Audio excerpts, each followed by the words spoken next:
বর্তমান যে সরকার এসেছে অনেক নাটকীয়তার মধ্য দিয়ে দাদা বাবুদের হাত পা ধরে উত্তর পাড়ার সহযোগিতা নিয়ে মিডিয়া কুয়ের মাধ্যমে ইলেকশন ইঞ্জিনিয়ারিং করে অনেক কারুকার্য করে ক্ষমতায় আসছে।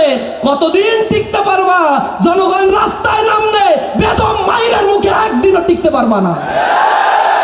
বলছো গণভোট মানি, জনগণকে প্রতারিত করছো, বোকা ভাবছো।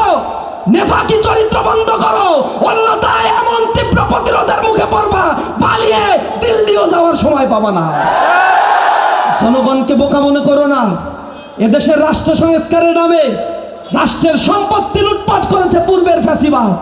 তারই ধারাবাহিকতায় ব্যাংক রেজুলেশন অধ্যাদেশ অ্যামেন্ডমেন্ট করে তোমরা ওই পূর্বের ফ্যাসিবাদকে পুনর্বহালের ষড়যন্ত্রে লিপ্ত হয়েছো।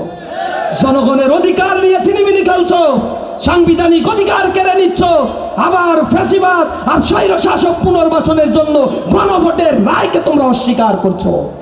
এই জমিন কথা বলবে, জমিন কথা বলে।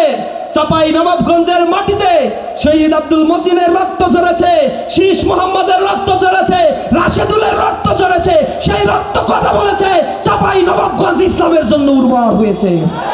এখন পুরো বাংলাদেশের টেকনাফ থেকে তেতুলিয়া পর্যন্ত কোরআনের রাজ বাস্তবায়ন হবে ইনশাআল্লাহ। এই আন্দোলনের পথে নিজেদের জান এবং মাল নিয়ে আল্লাহর রাস্তায় আমরা থাকতে প্রস্তুত আছি তো? জীবন যতক্ষণ আছে কোরআনের পথেই জীবন দেওয়ার জন্য আমরা প্রস্তুত আছি।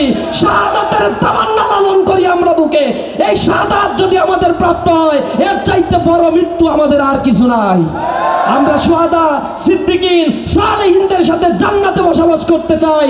আর আমরা মায়ের উদর থেকে শাহাদাতের তামান্না নিয়ে এই জমিনে পদার্পণ করেছি। আমরা আমাদেরকে ভয় দেখায় লাভ নাই। শয়তান আমাদেরকে ভয় দেখায়, নিজেই পালায়। অনেক শয়তান আমাদের ভয় দেখাইছে, কিন্তু তাদের আর অস্তিত্ব খুঁজে পাচ্ছি না। ইনশাআল্লাহ আল্লাহর জমিনে তার দিন থাকবে, দিন বিজয়ী হবে ইনশাআল্লাহ।